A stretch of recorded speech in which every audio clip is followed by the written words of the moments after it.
Hi, welcome back to Rohrich Nose Podcast, helping you become a better you. Well, we're really excited today because we have Dr. Ghavami here with us, who's a phenomenal plastic surgeon and rhinoplasty surgeon from LA. Ash, welcome. Thank you, Rod. It's such a pleasure to finally be on your show, and we're going to go through some great topics. Does everyone know that I trained under you about 500 years ago? Yes, he did. Yes. Let me just do a brief intro. Ash is.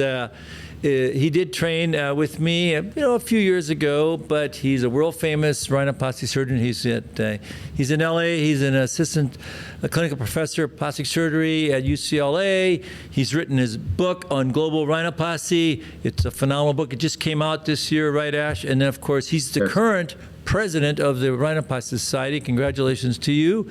And he's a phenomenal educator, talented surgeon, and we're going to talk about a lot of those things today. And we're going to start off with, what you do. I mean, he's in LA, so we're going to have to talk about social media, and we'll talk about that and ethnic rhinoplasty. So Ash, tell me about, how long have you been in LA? Since 2007, so that's about going on 16 years. God, seems like yesterday. I know. Well, I've been in Dallas almost every March consecutive. I'm blessed to be honored, blessed and honored to be invited every year to come back to Dallas. And, Rod believes in giving back, and I give back to the institution and Rod, who trained me long ago, and probably one of the best meetings of the year. So we do a cadaver lab and everything. So I see Rod at least every March, but I see him all over the world, really. I've seen him in Mexico. I've seen you everywhere. Yeah, well, same here. Yeah. Anyway, so tell us about what's transformed plastic surgery and especially your practice over the years. I mean, it's been social media, has it not? And you've been one of the pioneers in doing social media early on. Tell us about that.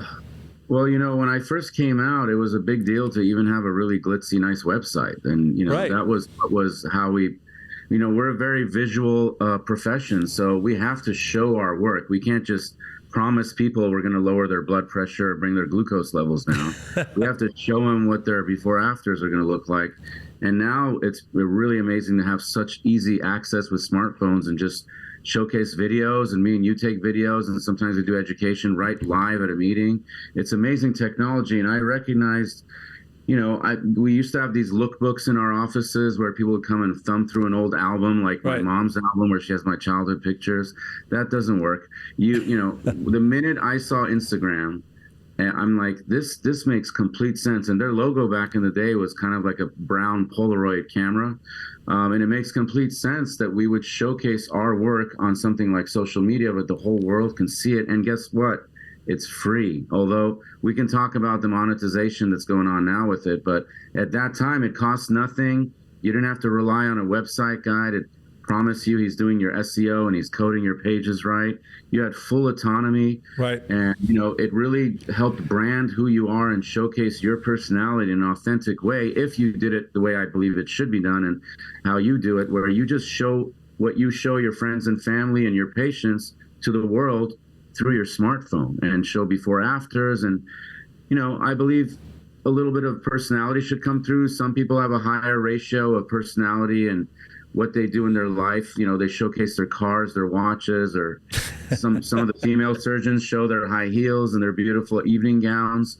You and I, we're mostly educational, and, here and there we show what we do at conferences and meetings. And every now and then I'll post a guitar playing video or, something like that. One day I'll show myself racing a car, but I don't want my life insurance company to watch, so I don't know. Playing guitar. No, I think you've done an amazing job, and I think everybody should emulate what you've done, and you really have been a pioneer in that. And of course, just like with any pioneer, you get a lot of the arrows and criticisms, but really, I think it's showcasing plastic surgery because there's so few real plastic surgeons on social media that actually can do that and are doing that, and I think doing it in an honest and ethical way.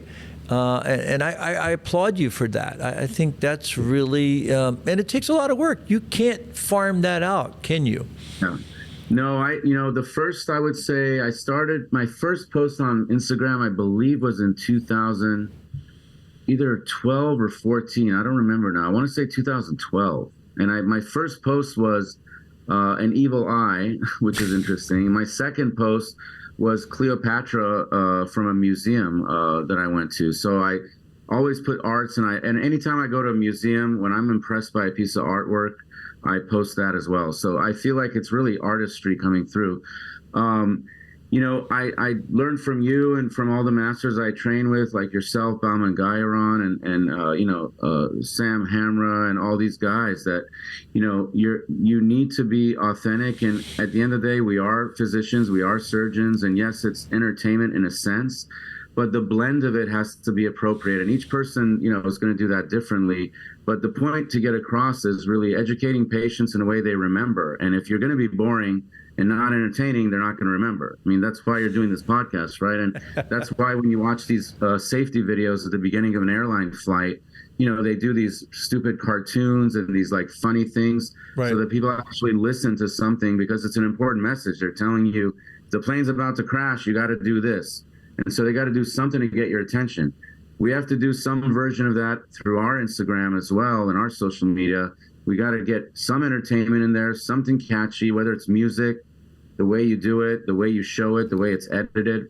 But, it's become complicated. And after the first 4 years or so, when a lot of video was coming into play, I did hire an in-house team. Right. I personally don't believe you should hire a company that has, like 50 or 100 plastic surgeons under their belt. I think the company should have maybe one or two max, so they can really personalize it with you. And my team is a group of young kids that are just rotate, and they're the same little tiny mom and pop company that come in-house and do it. So back in the day, I just had one person. And then I did a lot of it in the beginning. I used to be on Snapchat a lot. Remember?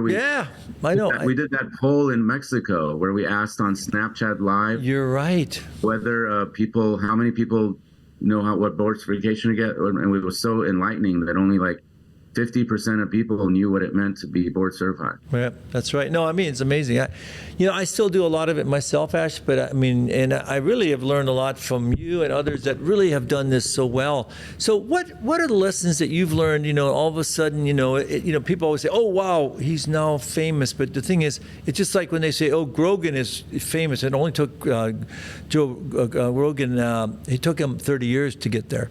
Yeah, exactly. So it's a lot of hard work.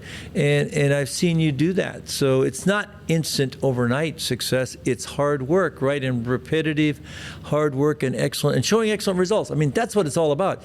If you can't talk it, but you can't do it, you're not going to go anywhere.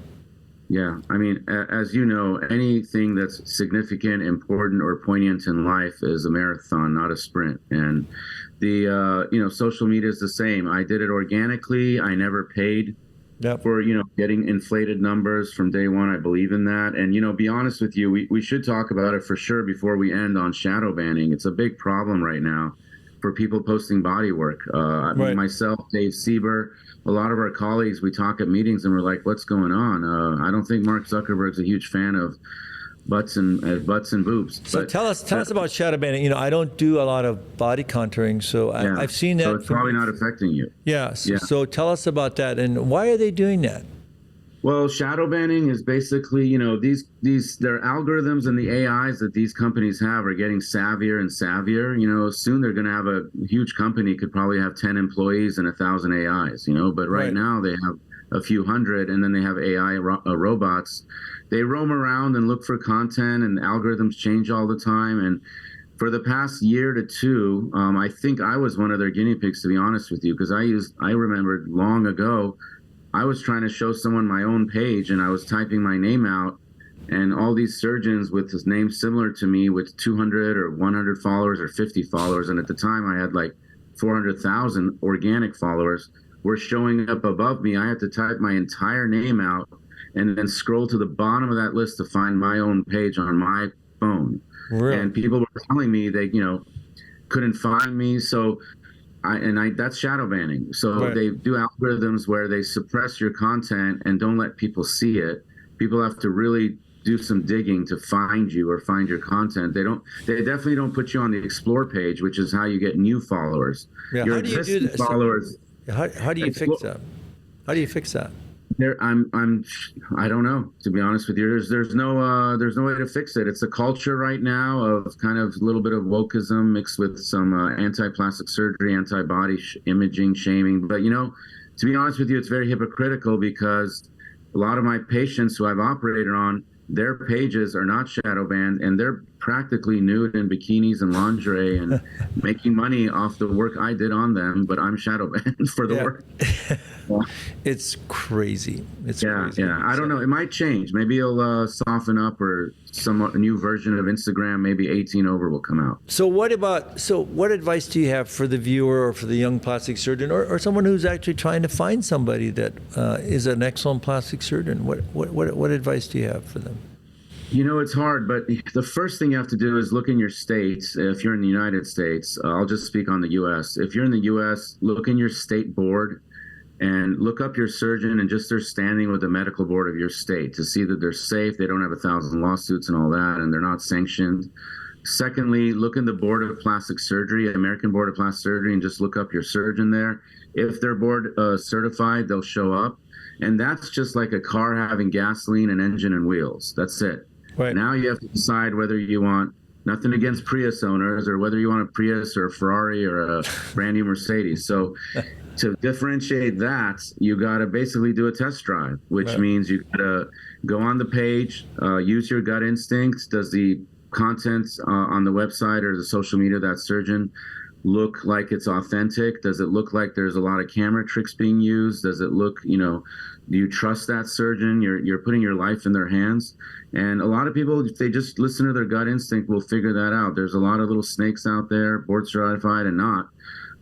It's hard to do standardized images on social media, including videos, and getting lighting right. One of my rooms has a huge window out to the whole skyline of Beverly Hills, and sometimes based on the time of day, my images might look slightly different, but there's ways around that. But in general, you'll know when someone's intentionally trying to deceive you, or where you feel like that surgeon may be not someone who will be there for me if a problem occurs.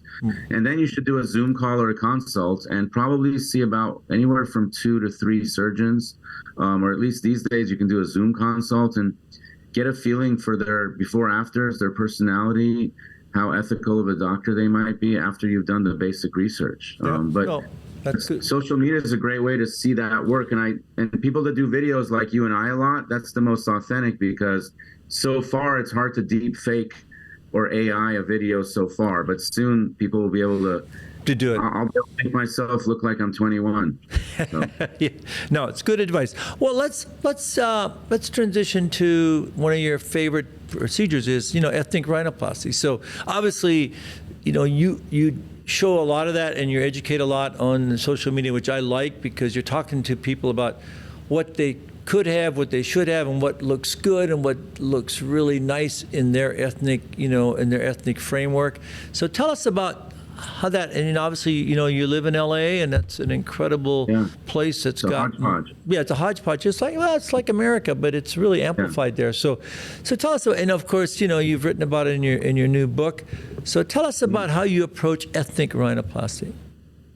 Yeah, so the ethnic, the word ethnic, sometimes it rubs a few people the wrong way, but really it's the best way to just describe, just basically, because even being Irish is an ethnicity, ethnic, and so is Caucasian. Ethnic doesn't mean indigenous or wild, but it used to, maybe in the 40s, but right now it just means, where are you from? And in order to be a rhinoplasty surgeon, that's, you should be able to take all comers. And rhinoplasty, as you know, and we've written chapters together, one of the first ones was done as a nasal reconstruction by Shushruta in 500 BC. So, and that's India. So rhinoplasty is rooted in the roots of various ethnicities around the world, from India, and then Jack Joseph in Germany, working on the aristocrats and World War I victims who've lost half their face, and transitioning over to Tagliacozzi in Italy, and then to Dallas with DrRodRohrich and me there telling you we should do a Middle Eastern chapter. So, it's a worldwide thing. And that's why in my book, if you look at the cover, it's actually the globe is made of noses. I love it. Was that your idea? I wrote this. Sam and Nazim, two world-renowned guys themselves. Sam is Persian, Nazim's Turkish. Yeah. Just the authorship alone are from all over the world, and what's interesting about a nose, and we should probably do a study on this, is if you just took the nose by itself and showed some relatively intelligent people, they could probably guess just the nose alone, the color of the skin, the shape of the nostrils and the bridge, approximately within narrowing it down to 2 regions of the world where that person might be from. I agree. The nose is very bound with ethnicity. So to master rhinoplasty is to master the world. Nose jobs, yeah.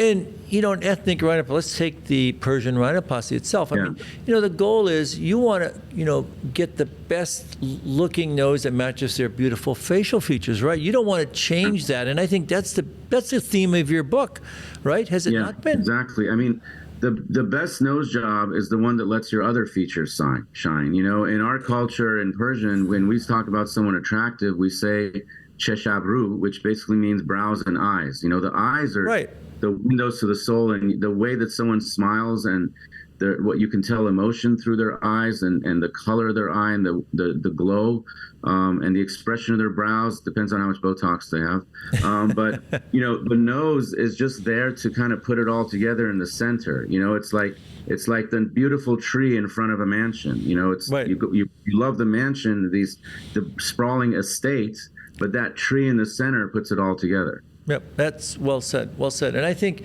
so how do you, for the viewer, tell them, how do you find somebody that will be an expert in the rhinoplasty you want, and no matter what your ethnicity? And you're right, ethnic rhinoplasty, sometimes people take it as something, different, but really every rhinoplasty is an ethnic one, including the Caucasian one, because everybody has to have a different algorithm for how you analyze them and how you treat them.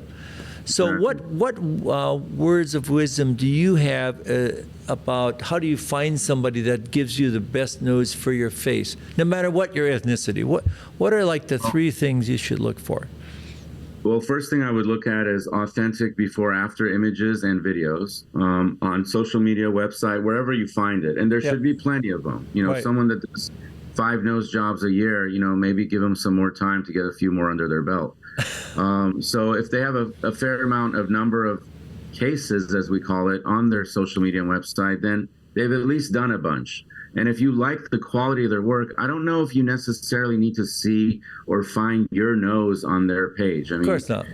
Like, for example, you and I don't have a lot of Asian rhinoplasty, but honestly, for me, Asian noses are some of the simplest noses to do. There are certain limitations, and you add these robust grafts and you're done, in my opinion. Well, but also Asian patients, many of them, and I have a lot of Asian patients, they don't allow you to use them on social media. Exactly. At least mine and males, and a lot of the males that I know. They don't want it too, and a lot of the African Americans don't, because they don't be called out. Right. So if you don't find your exact nose or your ethnicity on someone's page, but you see they do a plethora of rhinoplasty in a broad spectrum, and most importantly, there's like subtle varieties and changes in the nose that's customized to that person. The surgeon took on an individualized approach. Then that person might be your surgeon, and then you have to talk to them, meet them, Zoom with them, and see if it's a match. Exactly, and that the noses shouldn't. I go to so many sites, and all the noses look the same. That's not a good thing. We won't say what country, but there's this particular country where the intraoperative images, it's like, how much can we project that tip? I know. No, I know. No, I know.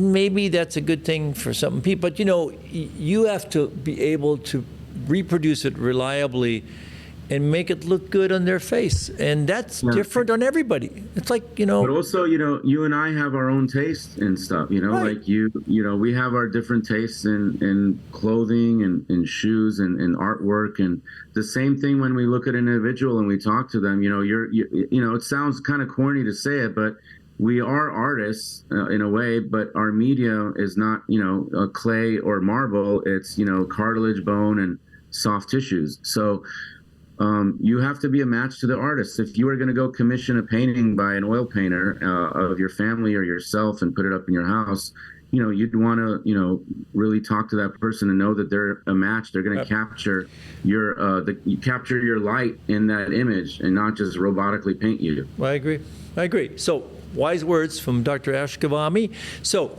experience, expertise, exceptional results. The 3 E's that differentiate true experts from everyone else. Remember, experts practice until they never, ever get it wrong. And that's really what you're seeing here. So thank you so much, Dr. Ghavami, and make sure Pleasure. you, if you're anywhere in the world, and especially in LA, look up Dr. Ash Ghavami. He's a rock star. Thank you so much, and give us your thoughts and comments, and helping you become a better you. See you next episode.